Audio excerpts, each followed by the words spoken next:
문재인 대통령이 메드베데프 러시아 총리와의 회담에서 극동 개발을 포함해 다양한 사업을 추진하기로 합의했습니다. 문재인 대통령이 리센룽 싱가포르 총리와 회담을 갖고 양국 간의 실질적인 협력 방안 등에 대해 의견을 나눴습니다. 문재인 대통령이 제12차 동아시아 정상회의에 참석하여 북핵 문제의 평화적 해결을 위한 국제사회의 단합을 요청했습니다.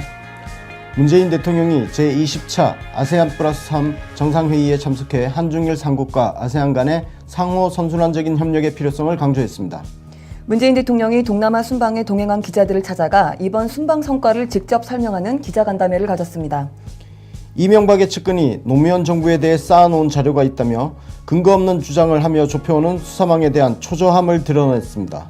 추미애 더불어민주당 대표가 미국 워싱턴에 도착했습니다. 윌버로스 미국 상무장관을 비롯해 미국 측 정책 담당자들을 만날 예정입니다. 필리핀 마닐라의 성 어거스틴 성당에서 교민을 위해 기도하는 김정숙 여사의 모습이 청와대 인스타그램에 공개됐습니다. 시청자 여러분 안녕하십니까? 권순욱 송문장의 문구의 브런치입니다. 네. 11월 15일, 벌써 15일입니다. 중순 수요일이고요. 오늘 대통령이 드디어 긴 순방을 마치고 돌아오시는 날이죠. 네, 강행군 하시느라고 너무 고생 많으셨는데 이번 순방의 마지막 정리가 될 것 같습니다. 오늘 소식은 첫 번째 소식부터 관련돼서 전해드릴게요. 메드베데프 러시아 총리와 회담을 하셨습니다. 네. 네, 지난번 러시아에서 푸틴 대통령을 만나서 정상회담을 한 이후로 또 곧바로 두 번째 만남이죠, 러시아와. 네. 그래서 지금 우리나라하고 유러시아 간의 자유무역 협정 FTA 체결과 관련된 실무 협상을 빠른 속도로 진행하기로 했고요. 특히 이제 러시아 같은 경우는 뭐 가스라든지 철도, 전력 이런 부분 이제 협력의 중요한 파트너인데 여기에 더해서 지금 농수산물, 농수산물과 관련해서 네. 특히 농업 분야 협력에 좀 진전이 있어야 된다. 특히 저쪽 극동아시아 쪽, 네. 그죠? 블라디보스토크 네. 위쪽, 예.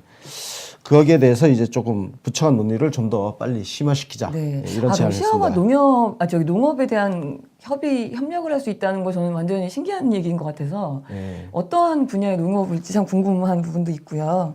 땅이 넓잖아요, 일단. 그쪽 가면 조금 척박하긴 하지만 또 그 기후 조건에 맞는 재배 작물들이 또 있거든요. 예를 들어서 뭐 옥수수라든지. 예, 그래서 우리의 예전에 김순건 박사님인가? 그분이 만주 쪽에 가가지고 옥수수 막 대량 재배. 그쪽 가면요, 진짜 지평선이 보인단 말이죠.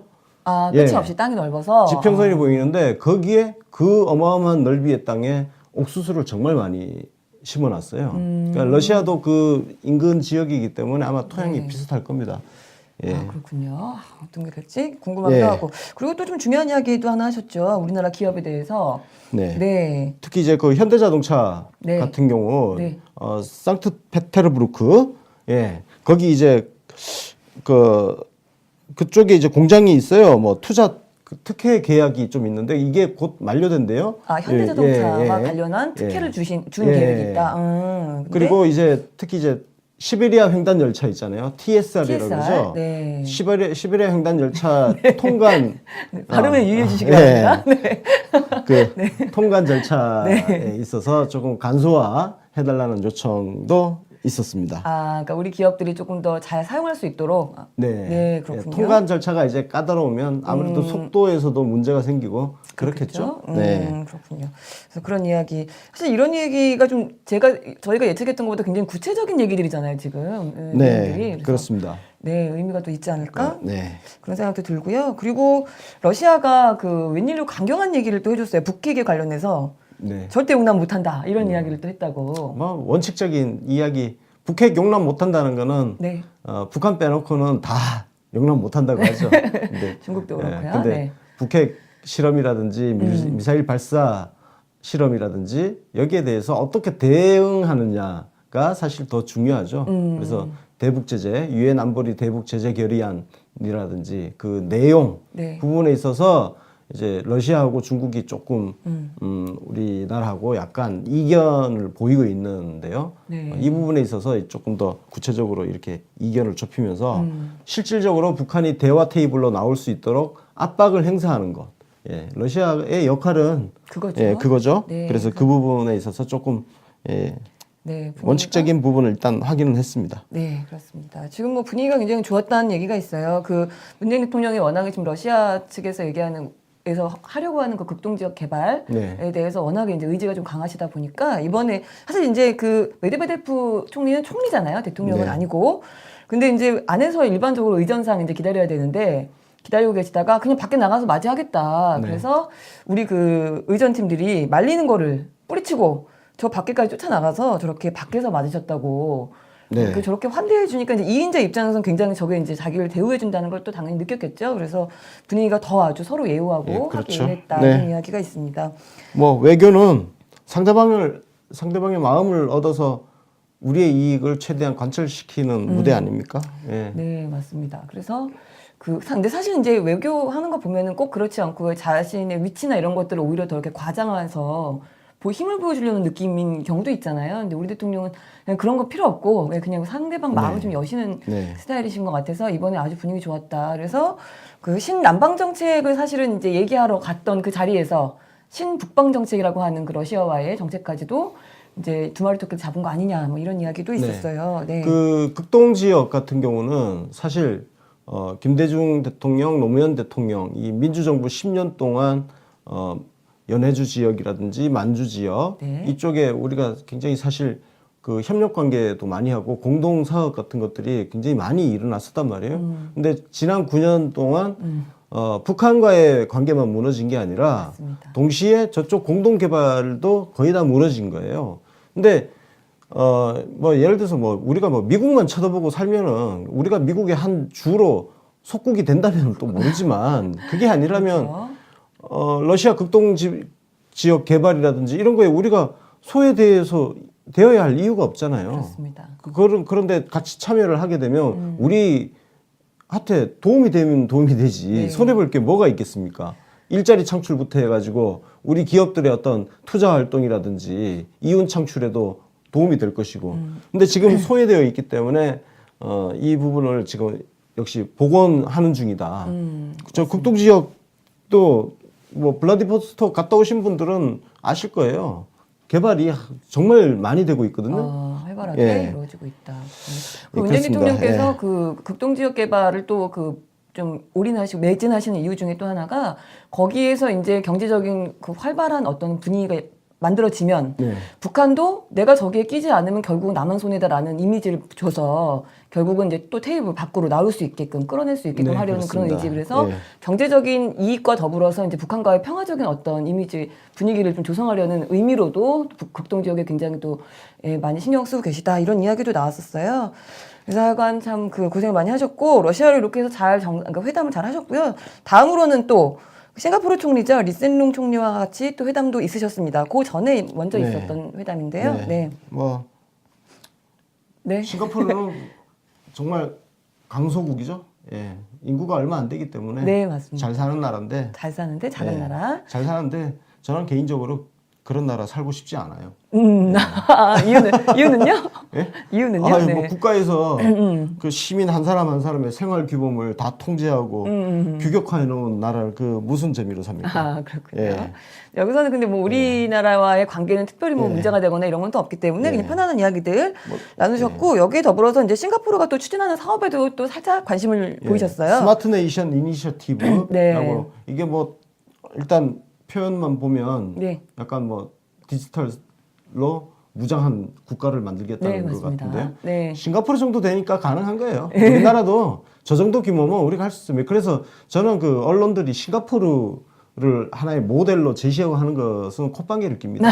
네, 그렇군요. 싱가포르는 하나의 도시국가잖아요. 아, 그렇죠. 그 도시국가니까 가능한 거지. 이것저것 다 해볼 수 있는 거죠. 이거를 특히 우리뿐만 아니라 사실 싱가포르보다 살짝만 큰 나라만 돼도 싱가포르처럼 못합니다. 어려운 부분이 있죠. 그래서 뭐 우리가 지금 추진하고 있는 스마트 시티 사업 있잖아요. 네. 그거랑 좀 일맥상통하는 그렇습니다. 부분이 있다고 예. 해요. 그래서 이것도 이제 같이 좀 협력해서 진행을 했으면 좋겠다 이런 희망도. 우리가 스마트 시티 잘만 만들면 네.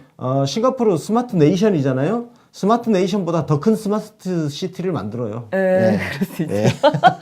아, 우리도 땅 그렇게 넓은 나라 네. 아닌데 너무 너무 좁다 그러지 마세요. 아니 진짜 작은 나라니까. 그건 싱가포르는. 그렇습니다. 네. 네. 그리고 뭐 그 싱가포르하고 우리하고의 또 FTA도 약간 개정할 필요가 있다라는 또 합의까지 네. 했다 이런 이야기가 있었습니다. 그래서 싱가포르 총리와의 회담도 간단하게 진행이 됐고요. 네. 그리고 이제 회담이 아니라 회의 두 가지가 또 있었죠. 그 중에 첫 번째는 동아시아 정상회의 EAS라고 하는 네. 네, 회의에 참석을 했습니다. 네, 동아시아 정상회의인데요. 네. 여기는 이제 그 아세안 10개국에다가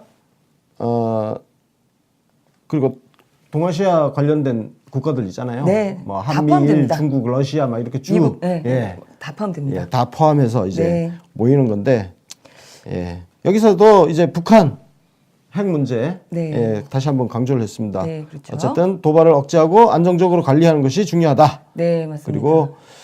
그리고 나서 나중에 핵 폐기로 가는 네, 예. 그렇죠. EAS가 워낙에 뭐 우리 주요 영내 주요국들 모두 참여하는 건데 이게 이제 지역의 어떤 전략 포럼이라고 볼 수 있습니다. 그래서 아무래도 이제 그런 안보나 그런 문제들이 많이 나올 수밖에 없는 회의죠. 그래서 네. 북한 이야기가 좀 많았고. 그래서 북한 네. 문제를 해결하는 어떤 출발점으로 평창 올림픽 이야기를 또 하셨습니다. 그래서 네. 북한이 평창 올림픽에 참가하는 것이 이 전체 세계적으로도 그렇고 지역적으로도 그렇고 네. 굉장히 어떤 평화 분위기를 만드는데 굉장히 의미가 있다는 거. 그래서 북한의 동계올림픽 참가를 위해서 노력을 하고 있다는 거. 그리고 주변 국가들도 여기에 힘을 보태달라. 그런 네. 네, 맞습니다. 하여튼 어디 가나 평생 얘기는 계속 하시고 계셨는데요. 그거 외에 이제 안전문제화도 아무래도 이제 그 회의 자체가 전략 포럼이다 보니까 이제 그런 이야기 많이 나왔습니다. 그래서 뭐 남중국해 행동규칙을 조속히 좀 타결해라 이런 또 의견을 또 내기도 하셨대요. 예. 네, 중국하고 이제 아세안 간에 그게 행동규칙을 타결을 해야 되는데 뭐 좀 조건이 서로 안 맞나 봐요. 그래서 그거를 일단 좀 빨리 해결해라 이런 그러니까 이야기. 남중국해 같은 경우는 뭐 네. 여러분들 아시겠지만 중국의 횡포가 사실 존재하고 있습니다. 뭐 우리 맨날 미국이 강대국으로 막 횡포 부린다고 하는 반미주의 시각 가진 사람들은 중국이 하는 거에 대해서는 다들 침묵하는 경향들이 있는데요. 그러게요. 심지어 우리 김홍걸 위원장님 같은 경우도 아버지 김대중 대통령님하고 조금 다른 포지션을 보이는 것 같아가지고 굉장히 요즘 우려스러워요. 네. 우리 김대중 대통령께서는 사실상 친미주의자세요.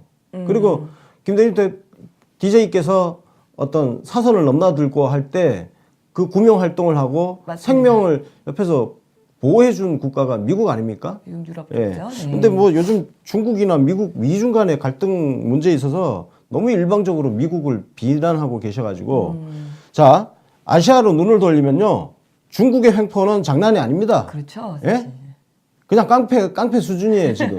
남중국해 문제 같은 경우도 네. 필리핀이라든지 베트남 이런 등등의 나라들하고 계속 갈등 관계를 갖고 있는 이유가 그 안에서 중국이 횡포를 부리고 있기 때문에요. 힘 가지고.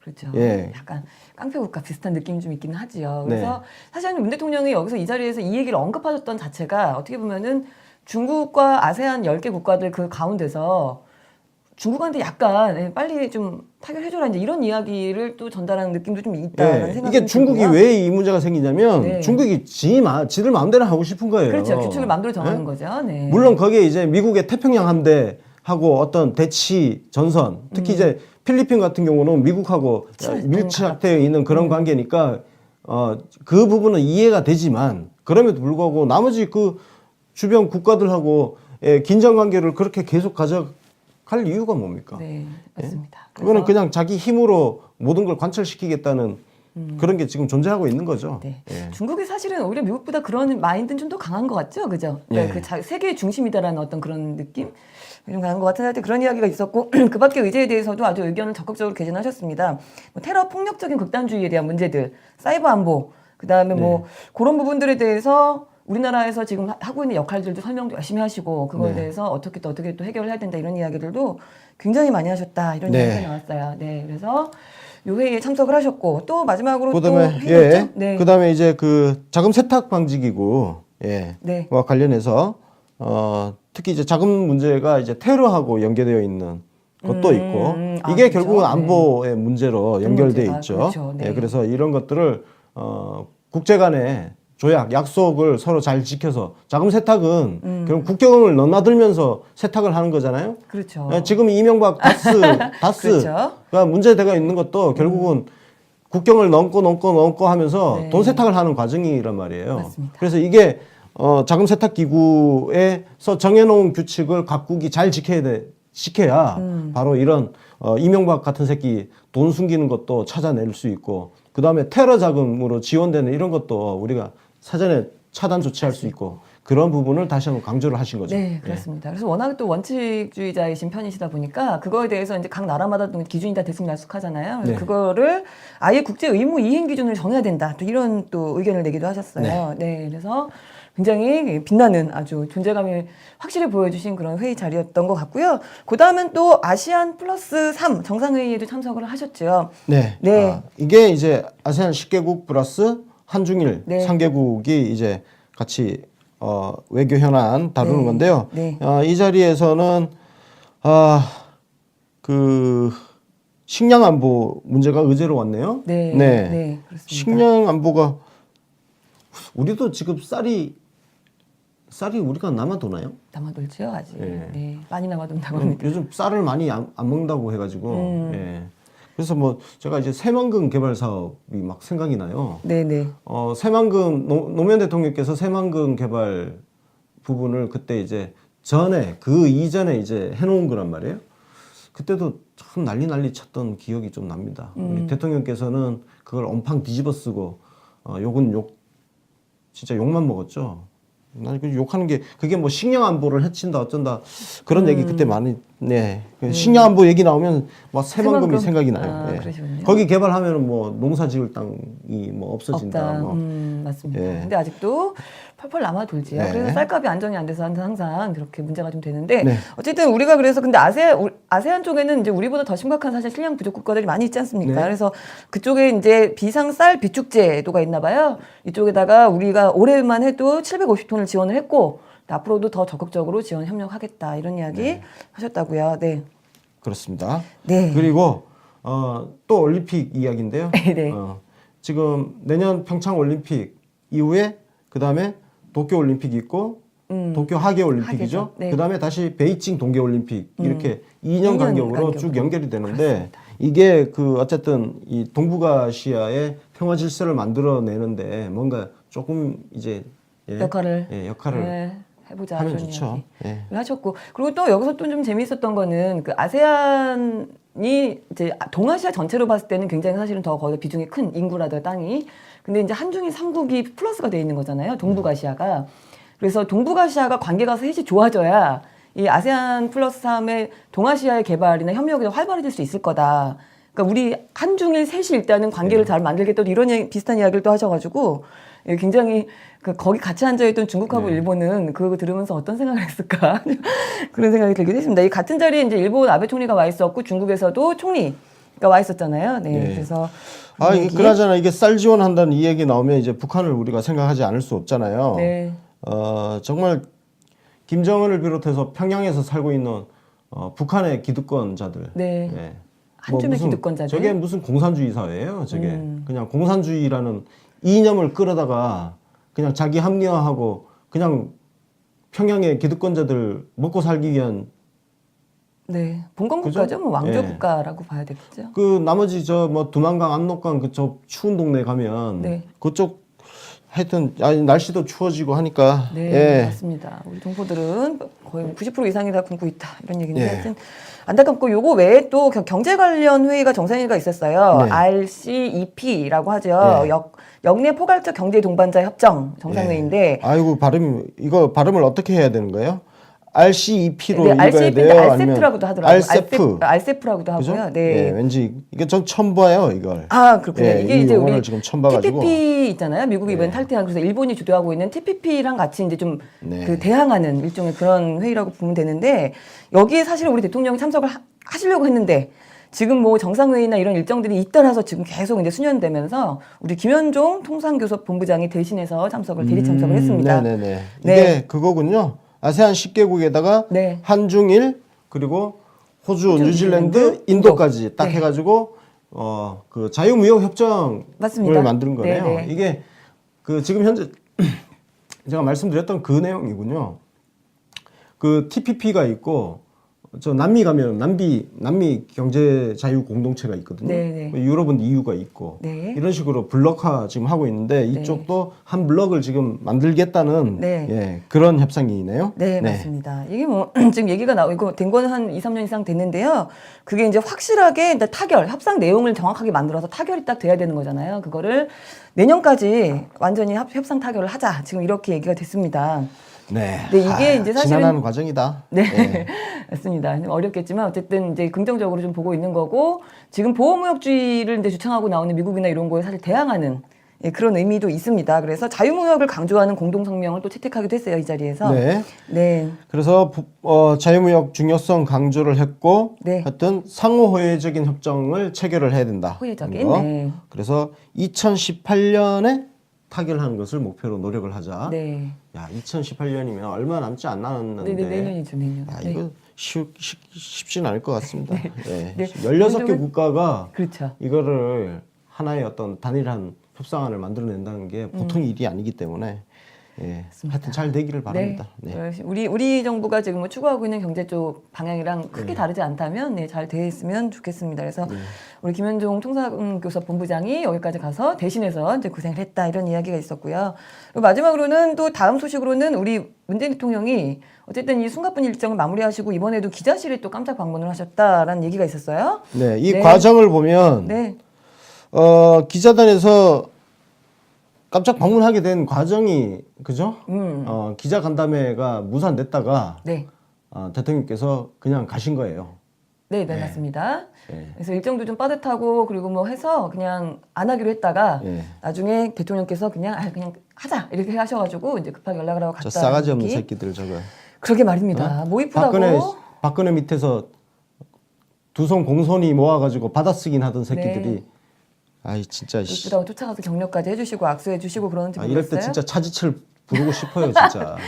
저런 새끼들 보면 네. 인간이 가장 비열한 게 그거 아닙니까? 맞아요. 자기한테 잘해주는 사람한테 함부로 예의 없이 구는 거. 근데 자기를 굉장히 권위로 찍어 누르고 힘으로 찍어 누르는 인간한테 고분고분 노예처럼 순종하는 거. 맞습니다. 인간의 가장 비열한 행태 아닙니까? 네. 대한민국 언론과 기자들이 보여주고 있는 행태가 딱 그거거든요. 인간의 가장 밑바닥 저열한, 맞습니다. 저렴한, 비루한, 예, 비루한 일산서도 새끼들. 사실은 뭐 그런 사람들이 워낙 흔해서요, 그죠? 예, 강한 사람한테는 꼼짝 못하고. 근데 기자들이 다 그러고 있으니까 짜증이 나는데 어쨌든 대통령께서 이제 직접 순방 성과를 좀 전달을 하셨어요. 그리고 나서 네. 이제 질의와 응답도 가졌습니다. 그래서 청와대 페이스북 미국 관련된 기사는 많이 나왔지만 기자들이 다 자기 마음대로 조금 입맛에 맞게 또 고쳐 쓰고 한 부분이 있어서 네. 청와대가 이제 페이스북에다 직접 올렸던 그 속기록 원본이 있어요. 그 내용을 가지고 소개를 좀 드리겠습니다. 네, 신남방 정책, 예, 아세안 공감 지지 얻어냈다는 네. 내용이 있고요. 성과. 예. 그 다음에 2020년까지 교육을 2천억 달러까지 확대하기로 네. 합의한 거, 이런 실리를 얻었다는 거. 네. 그 다음에 성과. 네. 중국하고는 이미 그 순차적으로 그동안의 과정을 보면 네. 계속 다져지고 있지 않습니까? 네. 예. 원래 한국에 계실 때 한중 관계 정상화 합의 그때 네, 했고 발표를 했고요. 그리고 네. 나가서 계속 지금 진도가 나가고 있는 그런 네, 상황이죠. 그렇죠. 시진핑 예. 만나고 그다음에 총리 만나고 예. 이제 또 연달아서 중국 관련한 1인자, 2인자 예. 다 만났지요. 예. 그래서 그런 이야기를 또 하셨고. 그리고 이제 북핵 문제와 네. 관련해서는 어제 말씀드렸지만 이 동남아시아 국가가 어쨌든 북한하고도 사이 좋은 국가가 많은 그런 상황인데 네. 북핵 문제 해결에 있어서 우리나라의 입장을 어쨌든 지지를 확인을 하고 네. 얻어냈다는 거. 맞습니다. 네. 뭐 아세안 10국도 10개국도 그렇지만 또 거기 중국도 있었고 일본도 있었고 미국도 있었지 않았습니까? 네. 근데 그 나라들에게 사실상 그 참가했던 거의 모든 나라에게 거의 완벽하게 지지를 이끌어냈다. 이렇게 또 자부심 있는 예, 성과를 말씀을 하셨고 네. 그리고 중국하고 러시아가 그 관련해서 또 대북 제재 결의안을 철저하게 이행하겠다는 약속까지 중국, 러시아 두 개 국가가 또 얘기를 해줬다라는 네. 이야기도 하셨습니다. 그렇습니다. 이 모든 게 우리는 지금 너무나 당연한 걸로 받아들이고 있지만 아니죠. 이명박근혜 9년 동안 어땠는지를 다시 비교를 해봐야 됩니다. 외교가 없었던 9년이잖아요. 맨날 언론이 찬양가만 써줬죠. 별거 아닌 것도 무슨 대단히 엄청난 외교 성과를 그러니까요. 거뒀다는 듯이 네. 포장해서 기사를 써주고 그런 것들이 지금 이 내용에 대해서 제대로 분석하고 평가하고 하는 언론이 어디 있습니까? 없잖아요. 이게 전부 정치 언론이에요, 이게. 그런 말입니다. 이게 편파적인 거예요. 답답한 상황이었습니다. 그래서 이런 진짜 싹 진짜 남산을 끌어다가 네. 진짜 조져버려야 되는데 진짜 몽둥이 찜질을 진짜 몇 날 며칠을 해가지고 인간을 개조시켜야 돼. 삼천교육대 다 쓸어버려야 돼, 진짜. 개조가 될까요? 그렇게 하면? 안 되면 죽여버려야지 그냥. 네. 어? 사람 죽이면 안 되니까요. 그냥 그렇게 사냐고 예, 신경을 꺼야죠. 뭐, 예, 힘을 빼야죠. 언론으로서 영향력을 빼야 될 텐데. 그 기레기 삼천교육대 하나 만들어가지고 제가 훈련소장 저한테 시켜주면 확실하게 훈련소장. 조질 수 있어요. 인간 만들어서 내보낼 수 있어요. 이러다가 어느 날 갑자기 권순옥 소장이 어디서 나갈 것 같다는 생각이 들기도 합니다. 어쨌든 그 이후에 이제 질의응답을 몇 가지 한 5가지 정도 나왔어요. 그랬는데 일단은 질문은 어떤 질문이 있었냐면은 트럼프 대통령 방한테 정상회담 얘기를 갑자기 했어요. 이제 그 해외 나가서 왜 이 얘기를 했는지 모르겠는데 어쨌든 트럼프 대통령이 인도 태평양 안보 체제에 대한 이야기를 이제 했는데 그거에 대해서 대통령께서 동참을 안 한다고 유보했다는 얘기를 들었다. 정확한 입장이 뭐냐 이런 질문이 있었어요. 자, 네. 지금 대통령 말씀이 이거죠. 이 이야기를 처음 듣는다. 예. 그 자리에 처음 들었다. 그 자리에 처음 들었어요. 근데 거기 처음 듣는 이야기를 어떻게 거기에 오케이 이렇게 어떻게 합니까? 그렇죠. 그게 뭔지 알아봐야 될 거 아니에요. 그래서 지금 보니까 인도 태평양 뭐 그게 경제 분야 공동 협력 뭐 이런 거라면, 건지 그다음에 아니면 군사적으로 그렇죠. 한미 동맹 같은 어떤 군사적인 어떤 그런 협력을 그런 협력체인지 네. 이런 것도 지금 파악이 안 된 상황이잖아요. 그래서 트럼프가 덜컥 내놓은 거예요. 맞아요. 그 덜컥 내놓은 거 어떻게 덜컥 받아? 맞아요. 안 되잖아요. 덜컥 내놓은 트럼프를 사실은 이거 비난해야 됩니다. 기자들이. 그렇지 않습니까? 어떻게 정상회담에서 덜컥 내놓을 수가 있어요. 보통 의제를 사전 조율을 하잖아요. 그럼요. 당연히 그 중요한 문제. 그런 정상회담을 할 때 굉장히 무례한 거지. 맞습니다. 예. 어쨌든 자 그러면 우리 입장에서는 그게 어떤 내용인지를 자세하게 알아보고 나서 우리 입장을 표명을 하더라도 표명을 해야 되는 거죠. 그렇습니다. 그 말씀을 어제 하셨습니다. 네, 그렇고 또 다음 질문이 어떤 게 있었냐면은 사드포대 앞에 또 갑자기 이것도 국내 얘기죠. 사실 사드포대 얘기 여기서 왜 나옵니까? 사드포대 앞에 임시라는 수식어가 붙어 있는데 그거 언제까지 남겨둘 거냐? 그 임시라는 수식어를 어떻게 풀 거냐? 이런 얘기를 하고 있어요. 근데 이제 뭐 사드는 네. 단순히 국내 문제는 아닙니다. 이게 미국하고 중국이라는 외교 문제이기도 하기 때문에 질문은 뭐 가능한 질문이고 문제는 이제 임시라는 부분인데요. 그럼 이제 이 상태가 언제까지 갈 거냐? 그래서 대통령께서 다시 이걸 왜 몰라? 임시 배치할 때부터 했던 이야기예요. 사실은 뭐냐? 일반 환경 영향 평가를 통해서 사드 배치를 할 건지 말 건지 최종적으로 결정을 하는데 그때 북핵 실험이라든지 미사일 발사 실험 이런 것 때문에 사드를 임시로 그래서 약간 축소해서 환경 영향 평가를 해서 임시로 배치를 한 거예요. 그러니까 법적인 절차를 보면 일반 환경 영향 평가를 지금 하고 있는 과정에 있어요. 뭐가 궁금하지? 뭐가 궁금하냐고. 일반 환경 영향 평가가 끝나면은 법률적으로 다 해결되는 거예요. 그래서 대통령께서는 이 부분에 대해서 그게 법적인 차원에서 일반 환경 영향 평가를 지금 과정을 밟고 있다는 거를 다시 설명을 이걸 왜 설명을 난 이건 그러니까요. 질문 이런 설명을 다시 해줘야 된다는 것 자체가 얘들은 도대체 무슨 공부를 하고 뭘 알고 머릿속에 뭘 넣고 다니고 있는 거예요, 진짜. 대통령께서는 이 질문의 일종의 약간 저의를 간파하신 것 같아요. 그래서 임시라는 표현에 대해서 정치적인 표현으로 생각하지 말아라. 이거는 그냥 법적인 문제일 뿐이다.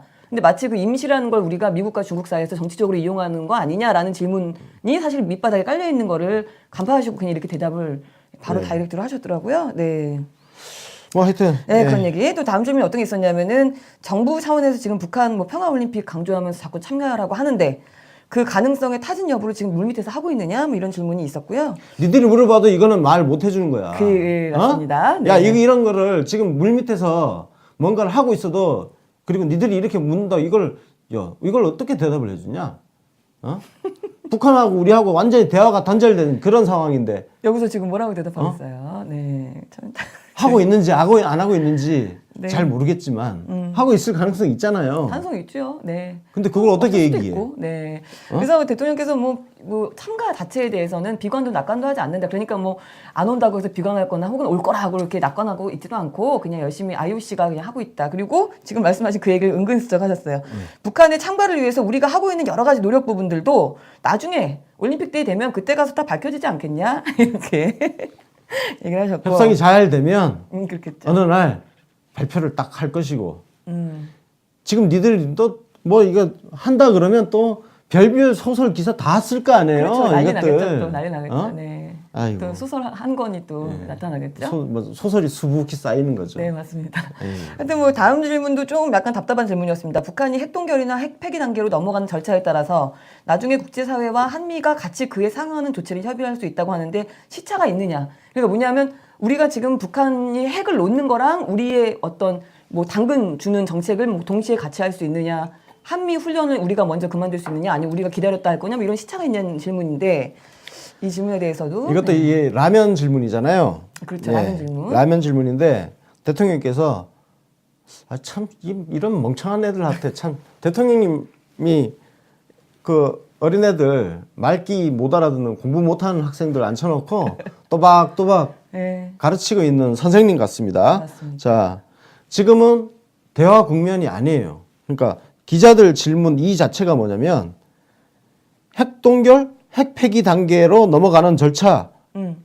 지금 대화 테이블도 안 만들어졌고 그러니까요. 그런 상황에서 무슨 핵 동결, 핵 폐기 이 과정을 갖다 놓고 라면을 갖다 놓고 네. 끓이고 있어. 지금은 대통령께서 이 말씀을 하셨어요. 지금은 대북 제재에 집중해야 할 때다. 네. 대북 제재 이게 아직 해결이 안 됐어요. 해결이 안 됐죠. 일단 나오지도 않고 있는데. 네. 북한이 대화 테이블 아직 안 나왔잖아요. 대화 테이블에 나온다 하더라도 핵 폐기 동결까지 얼마나 시간이 오래 걸리겠어요. 저게 하루아침에 되겠습니까? 그냥 한순간에 북한이 우리 핵 폐기할게 뭐 이렇게 되겠어요? 안 되잖아요. 불가능한 이야기잖아요. 그죠? 자, 그걸 어제 조근조근 설명을 또 해주시네요. 조금 진짜 딱 그대로 지금은 우리가 아직 멀었고 지금 북한이 나온다 하더라도 핵폐기까지 가려면 시간이 얼마나 걸릴 것이며 막 이렇게 줄줄이 설명을 해주면서 그러니까 한미훈련 중단설 저게 얼마나 저 멀리 있는 이야기예요. 네. 쉽게 얘기해서 지금은 라면물도 지금 안 올려놨어. 가스레인지에 라면물도 안 올려놨는데 이미 설거지 할 생각을 하고 앉았어요. 지금 저것들이. 네. 저거 우물에서 숭늉 찾는 것 수준도 아니야 저거는. 네. 어? 아, 나 진짜. 하여튼 참 자세하게 이거 설명을 또 해주셨어요. 그리고 아니 애 새끼들이 네. 어떻게 저렇게 대가리 나쁜 애들이 기자를 하고 있는지를 내가 진짜 이해를 못 하겠네. 네. 어? 왜 저런 질문을 하는지 참 신기합니다. 그리고 이제 그거 말고도 또 이것도 약간 참 악의적인 약간 저희가 있는 내용인 것 같은데 시진핑 뭐 리커창 총리 그러니까 중국의 1, 2인자가 지금 회담 때 보면은 사드 문제 언급을 계속했다. 그래서 우려가 있는데 만약에 12월 방중 때 12월 이제 중국에 갔을 때 시진핑이 또 그 문제를 언급한다면 대통령께서 어떻게 대응하실 겁니까? 또 이런 질문을 했어요. 아휴, 참. 이게 아까 전에 그 사드 임시 배치하고 같은 이야기예요. 중국하고 지금 관계 정상화 합의라든지 이런 것들이 그냥 이루어졌겠습니까? 사드 임시 배치에 대한 설명 다 하지 않았겠어요? 그리고 사드가 배치되는 과정에 대한 설명 있었지 않겠습니까?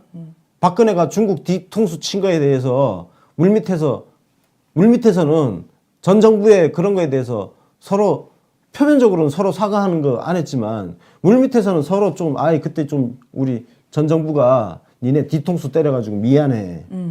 중국도 뭐 이렇게 해서 뭐 우리가 뭐 그 한국 관광 네. 관광 뭐 계획 막고 그 보복한 거 네. 우리도 좀 너무 심한 것 같아서 좀 유감이야. 물밑에서는 이런 얘기 오가지 않았겠어요?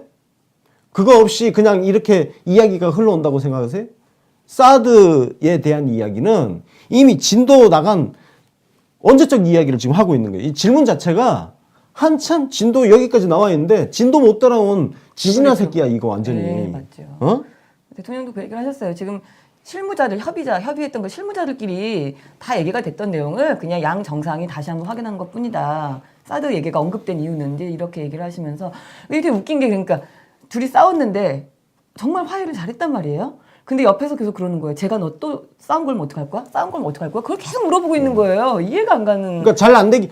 그러니까 이 질문들 자체가 전부 보면 뭔가 그냥 베베 꼬인 그러니까요. 그 심사가 보이잖아요. 그러니까 안 되기를 어? 바라는 그런 느낌.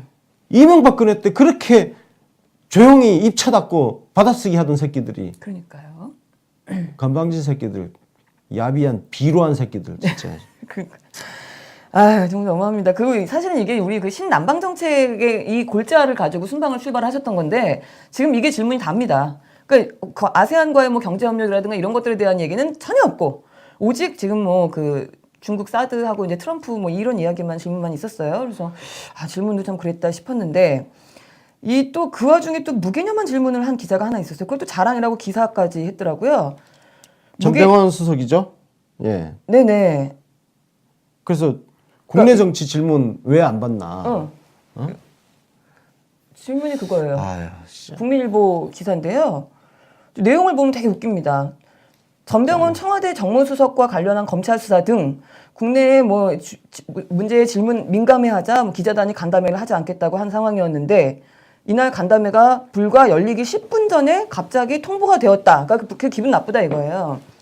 그래서 간담회가 진행이 됐는데 국내 문제 질문을 받지 않는 이유가 뭐냐는 질문을 하자 문 대통령이 그 얘기를 하면 외교 순방 성과가 다 묻히지 않겠습니까? 라고 답변을 했다. 자, 그래서요. 네. 기자단은 빨리 해체를 시켜야 돼요. 기자단이라는 제도 자체가 다른 선진국에 없는 제도예요. 이게 기자단 자체가 하나의 이권단체처럼 돼 있어가지고 이렇게 시건방지게 지금 하는 것들이 기자단의 이름으로 지금 이러고 있는 거거든요. 그니까요. 기자단 필요 없고 청와대에서 간담회를 한다 그러면 참석할 새끼는 참석하고 참석하기 싫은 새끼는 참석 안 하면 돼. 왜 이런 거를 협의를 하고 이런 과거의 일제시대 잔재 문화를 왜 이렇게 계속 유지를 하는 거야 이거를. 기자들하고 한판 싸우는 게 노무현 대통령이 기자들하고 한판 싸우면서 무릎 뜯겼던 과거가 있어가지고 좀 피해가고 있는 부분이 있는데 요거는 하여튼 손을 봐야 됩니다. 이 기자단이라는 이름으로 이렇게 시간방지게 하는 것들을 더 이상 용납을 해서는 안 되고요. 예. 이거 자체가 말이 안 되는 거예요. 왜냐면은 기자 간담회를 이렇게 사전에 조율할 이유가 없어요. 그냥 그렇죠. 네. 왜냐면 어차피 지금 해외에 가 있는 거 아니에요. 해외에. 네.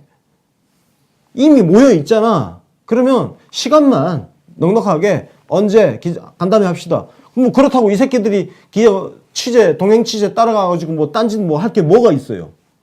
진짜 놀러 간 새끼가 아니라면. 그러면 시간 뭐 한두 시간 넉넉하게 해서 몇 시에 기자 간담회 합니다. 통보해주고 관심 없는 새끼는 안 오면 되는 거야.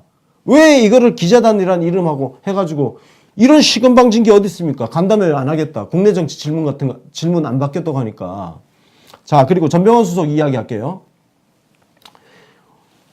전병헌 수석은 팩트가 나온 만큼 이야기하라 이 얘기예요. 전병헌 수석이 정말 어떤 나쁜 짓을 했는지 돈을 받았는지 어땠는지 그건 우리도 몰라요. 그렇죠. 네. 지금 우리도 아무것도 몰라. 없으니까요. 네. 수사되고 있는 과정이죠. 중요한 거는 확인된 팩트만 가지고 이야기를 하자는 거예요. 왜 팩트 확인 안 된 것들을 막 쓰냐 이거야. 이거는 심각한 인격권 침해 아니에요? 네, 맞습니다. 명예훼손. 명예훼손이지 이런 게. 언론은 무슨 특권이 있길래 그렇게 함부로 막 써도 되냐 이거예요. 툭하면은 우리 시민들 댓글 쓴 거 가지고 무슨 수준 낮은 것처럼 떠들고 앉아 있는 것들이 아니 댓글보다 훨씬 더 수준 낮은 거 아닙니까? 그렇죠. 네. 소설을 쓰고 있는데요. 뭐. 아주. 그거예요. 우리는 전병헌 수석이 죄가 있는지 없는지 어떤 혐의가 있는지 없는지 몰라요. 모르는데 그래서 전병헌 수석을 옹호할 이유도 없어. 다만 지금 벌어지고 있는 팩트 확인 안 된 이야기들이 쏟아져 나오면서 한 인격체를 짓밟고 있는 이 행위를 멈추라 이거예요. 그리고 이 행위에 함부로 동조하지 말라 이거예요. 무슨 사태 이야기를 지금 하냐 이거예요. 확인된 게 뭐가 있다고. 그냥 언론이 갖다 물어 뜯으면은 저거 논란이 됐으니까 사퇴하라고? 네, 논란이 돼서. 야, 그런 식으로 하면 청와대 참모들 싹 다 날릴 수 있어. 그렇죠. 논란 계속 만들면 되잖아. 실제로 다 논란이 안 된 사람이 누가 있습니까? 처음에 조국 민정수석부터 해서 뭐 탁현민 행정부터 해서 청와대 참모진도 그렇고 지금 뭐 장관들도 그렇고 뭐 우리 김상조부터 해서 지금 뭐 모든 사람들이 다 문제가 됐어요. 근데 그 사람들 일하는데 지금 무슨 문제 있습니까? 그래서인데요. 만약에 전병헌 수석이 지금 자기 해명과 다르게 정말 뭔가 나쁜 짓을 해가지고 그런 게 사실로 확인이 된다 그러면 내가 가루로 만들어 버릴 거예요. 그때에서 얘기하면 됩니다. 네, 뭐가 나오면. 우리가 확인된 것만큼만 이야기를 하자 이 얘기예요. 맞습니다. 앞서가지 경고망동 하지 말라. 이거는 앞서가지 말라는 거예요. 무슨 자기가 대단한 전략가인 양, 그것도 보면은 꼭 대통령이 엄청 걱정해 주는 것처럼 네. 대통령한테 부담이 되니 어쩌니 전병헌 뭐 빨리 사퇴하는 게 낫다. 아유 씨, 대가리 나쁜 새끼들이 무슨 정치 전략을 엄청 짜는 것처럼 함부로 떠들고 앉았어. 그런 행위 때문에 정권이 더 흔들리는 거야. 그렇게 입 털고 있는 니들 같은 새끼들이 맞습니다. 어디 가서 지지자라고 하지 마 이 새끼들아. 네, 지금 얘기가 잠깐 딴 네. 데로 했습니다. 언론 얘기만 하면 참 우리 열받는 일인데 이거 뒤에 또 있는데 큰일 났습니다. 하여튼 이렇게 했고 또 여기 필리핀에서 마지막 공식 일정은 동포간담회였지요. 네. 그래서 뭐 교민들 만나서 위로도 하시고 또 평창올림픽 당연히 저 인형 크게 네. 세워놓고 홍보도 하시고 저 와중에 우리 김정수 여사님은 아주 귀여운 포텐이 터지셨습니다. 한복 입고 말 좀 해주고. 해피 바이러스예요 진짜.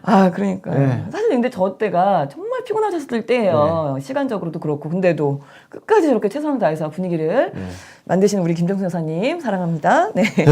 그래서 이날 근데 이날 각국 정상들 일정이 막 스케줄이 밀리고 막 그랬대요. 그래서 마닐라가 또 교통 혼잡 굉장히 심하고 해서 회의들 지각이 다 속출해갖고 야단이었다고. 그래서 네.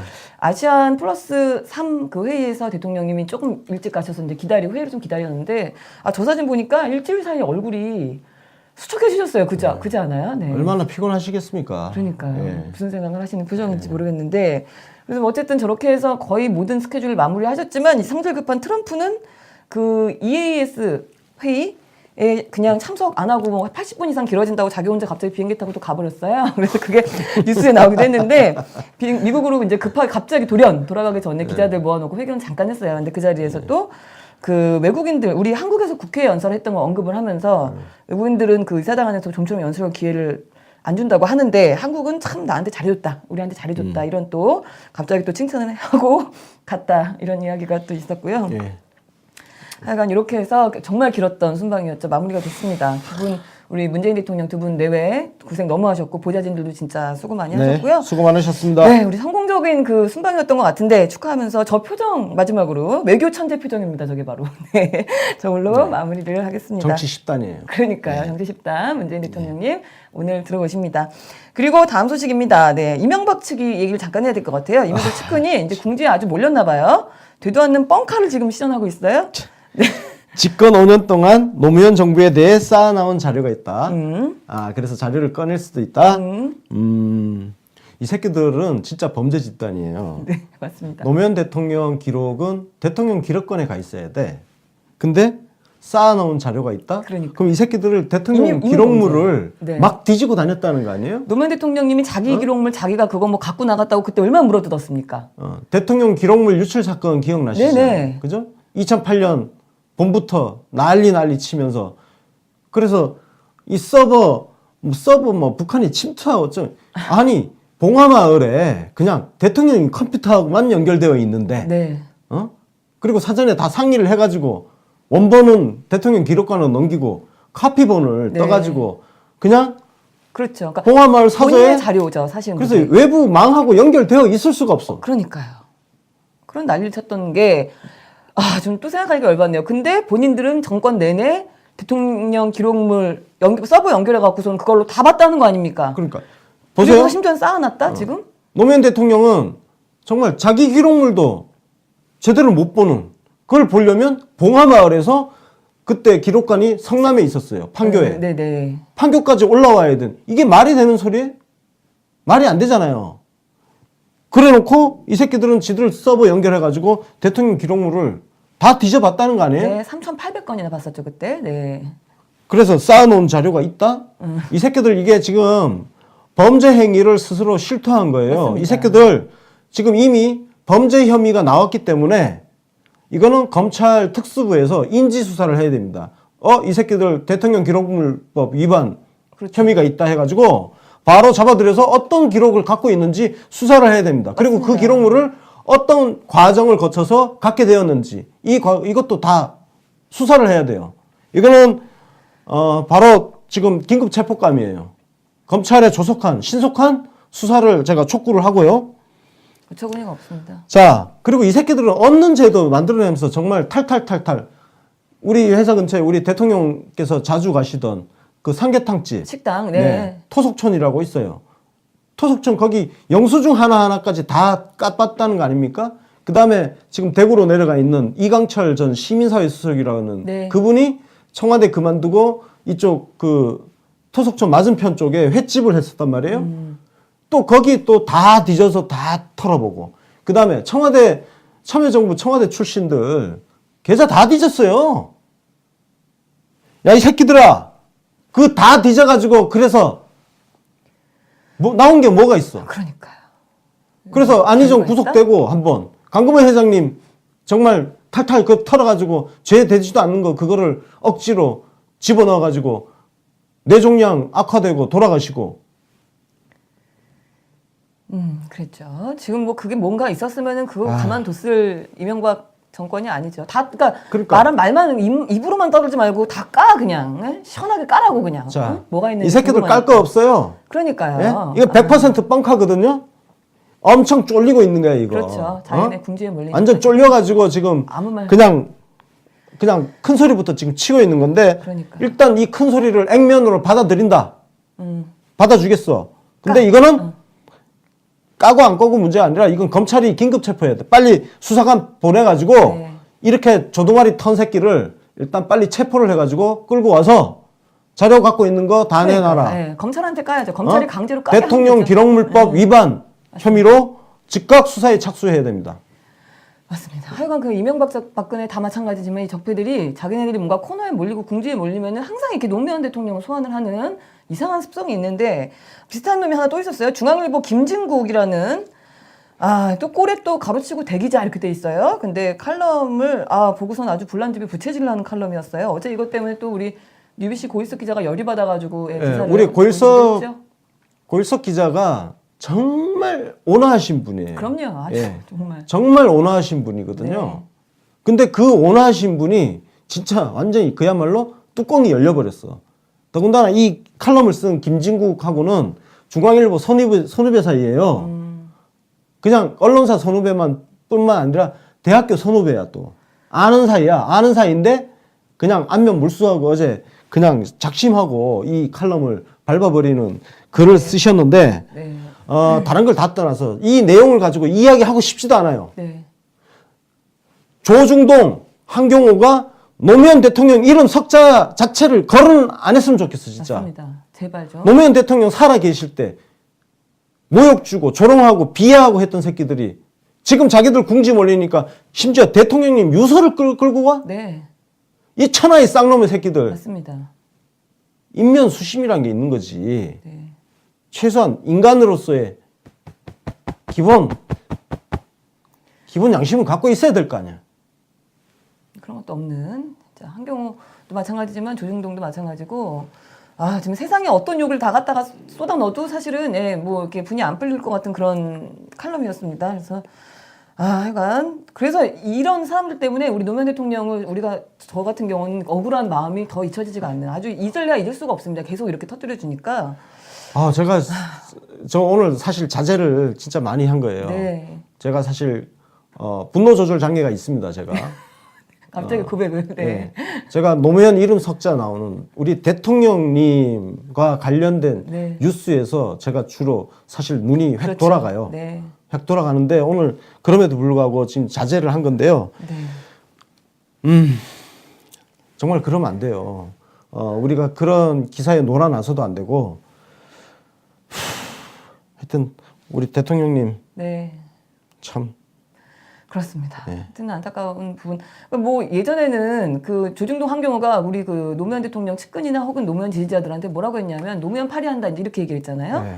근데 이제 와선 지들이 오히려 이제 더 노무현 파리를 하고 있는 상황인데, 요즘은 가끔 보면 그 옛날 그 친노계 인사들, 그러니까 지금 문재인 정부에 힘을 실어줘야 될 옛날 친노계 인사들 중에 일부가 또 노무현 파리를 하는 것 같은 느낌을 가끔 받을 때가 있어서 좀 씁쓸할 때가 있습니다.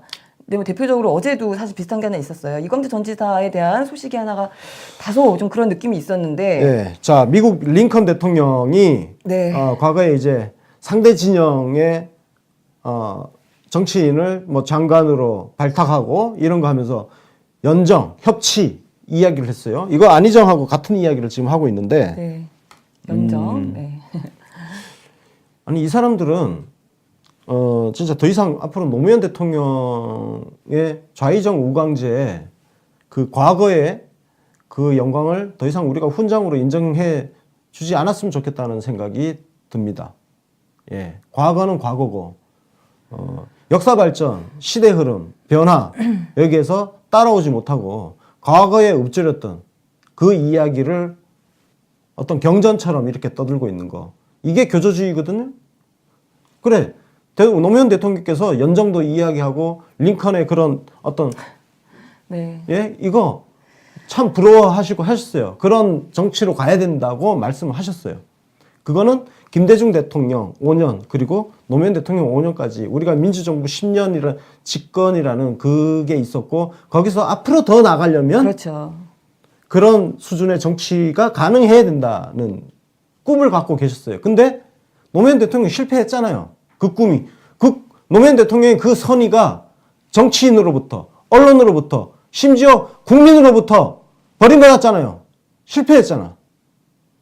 그리고 지난 9년에 암흑의 네. 시대로 되돌아간 거 아니에요? 후퇴했죠. 그러면 이런 식의 노무현 대통령이 과거에 하셨던 말씀을 그 시대적인 맥락을 거세를 하고 이렇게 끌고 와서 자기 자신의 생각을 정당화하기 위해서 노무현 대통령 갖다 붙이지 마라 이거야. 네. 만약에 그렇게 한다면 나도 똑바로 살아왔고 한때는 안희정 이광재와 같은 생각을 갖고 살아왔지만 이런 식의 정치를 만약 정치적 발언을 계속 한다 그러면 나는 이 사람들을 작사를 내야 할 수밖에 없어요. 우리는 싸워야 돼. 그렇죠. 문재인 대통령의 성공이 일단은 확정이 돼야 그 다음에 이제 앞으로 나갈 수 있는 거 아닙니까? 근데 지금 연정의 상대를 봐가면서 얘기를 하셔야지. 자유당 지금 하는 걸 보시면서 국회가 어느 정도 수준이 되고 정치가 수준이 돼야 거기에서 이제 그러니까 노무현 대통령 말씀이 어떻게 보면 굉장히 앞선 생각이죠. 한참 앞을 내다보신 생각인데 아직은 지금 그 때가 아니다라는 때를 떠나서요. 네. 제가 그래도 미국 정치 역사도 한때 관심이 굉장히 많아가지고 그쪽 공부 저도 나름 했어요. 미국의 공화당, 민주당의 이 양당제 오는 과정에서 이 사람들은 서로를 죽고 죽이는 그런 투쟁을 하지 않았어요. 그렇죠. 네. 충분히 상대방, 특히 링컨이 이때 그 공화당 대통령이었잖아요. 그래서 민주당 쪽 정치인을 장관으로 임명하고 했던 그 정치적 배경이 있단 말이에요. 그때는 남북 간의 연방제를 미 연방을 해체시킬 거냐 말 거냐 그런 논쟁 끝에 남북 전쟁도 거치고 그 과정에서 치유하는 과정에서 통합해내는 과정에서 그렇게 한 거 아닙니까? 근데 그 이전에 미국의 이런 질서 자체가 우리처럼 이런 질서가 아니잖아요. 우리는 지금 군사 독재 세력들이 그동안 나라를 개판으로 만들었던 민주주의 원리가 작동하지 않았어요. 미국은 적어도 공화당 민주당이 민주주의를 파괴하는 행위를 하지는 않았단 말이에요. 그러니까 서로 그런 협치, 연정 이게 가능한 구조인 거고 우리는 지금 지난 9년 동안 헌법을 작사를 냈던 나라예요. 그러면 헌법을 바로 세우고 헌법 질서를 지킬 수 있는 그런 국가 권력 구조를 만들고 그것이 우리 국민들, 시민들하고 광범위하게 공유가 되면서 탄탄한 반석을 지금 닦고 있는 이 와중에 그리고 그 반석을 닦는 행위에 대해서 자유한국당은 계속 반대를 하고 있잖아요. 적폐니까요. 근데 무슨 연장 같은 소리를 하고 앉았어 지금. 그러니까요. 무슨 협치를 어떻게 해? 더 이상 어떻게 하라고. 이런 이런 시대 뒤떨어진 소리는 공잘 맹잘 할 거면 어디 저기 산골짜기에 처박혀서 저 여시제 산골짜기 있으니까 산골짜기 처박혀서 혼자 열심히 떠들라 이거야. 맞습니다. 하여튼 답답한 이야기였어요. 근데 뭐 많은 분들이 좀 이야기를 하셔가지고 얘기를 좀 했고요. 뭐 근데 이 와중에 이명박 얘기를 좀 하고 있었는데 뭐 장학금 드립을 또 하고 있어요. 자기 뭐 전 재산을 장학재단에 모두 출연했다 이런 말도 안 되는. 뭐 원래 네, 뭐 믿지도 못할 이 새끼는 만한. 태생 자체가 거짓말이고 사기라서. 네, 예. 맞습니다. 그래서 뭐 그런 이야기들이 있었고요. 그리고 이거 뭐 언론 얘기를 조금 더 해야 되는데 우리 뭐 시간도 좀 없지만 그 이상한 언론 얘기가 하나 있어서 이건 분노를 부르는 기사예요. 하루도 안 빠집니다. 제목이 헤럴드 경제고요. 최진성 기자라는 기자인데 국민감정 외면한 홍종학 문 대통령 지지층도 돌아섰다. 자, 이게 이 기사가 얼마나 골 때리냐면 네.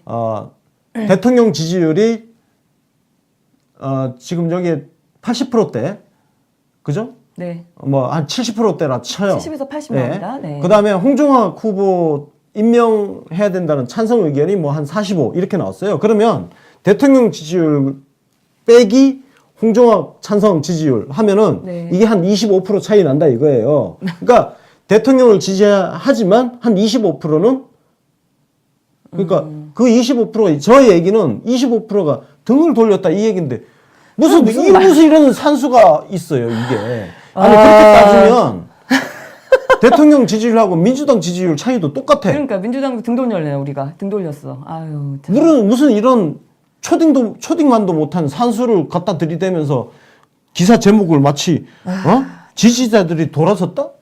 어처구니가 없습니다. 그런 것도 있었고 또 한 가지는 그 홍종학도 그렇지만 전병헌 정무수석 우리 잠깐 아까 얘기했지만 그에 대한 또 악의적인 기사가 있었는데 아주 기가 막힙니다. 제목이 BBQ 사장한테 옷 입혀주는 그 전병헌 사진 있잖아요.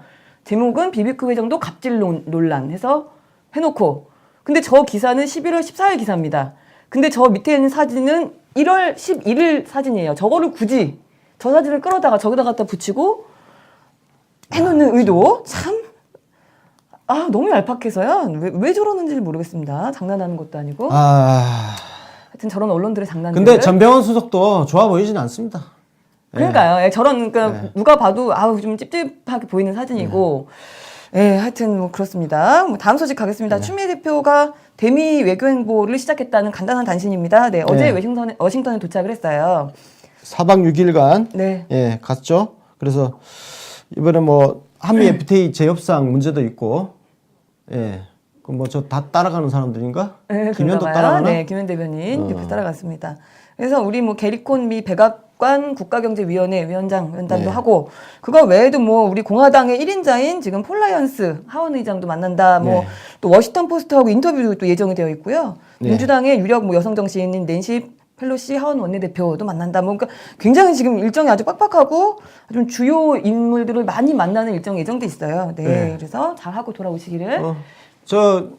지금 추미애 대표 기사가 그렇게 많이 안 나오잖아요. 안 나와요. 안 나옵니다. 그래서 제가 안철수는 뭐 별별 거 밥 처먹는 것까지 기사 다 쓰더니만. 거기서 자기도 무슨 한심한 새끼들아. 그렇게 말은 계속 살아봐라. 못하지만 행정은 잘한다. 뭐 이런 헛소리하는 것까지 다 적어주고 있더니 내가 언론계에 미리 예고할게. 니들 어느 날 언론계에 대규모 구조조정 폭풍이 일어나.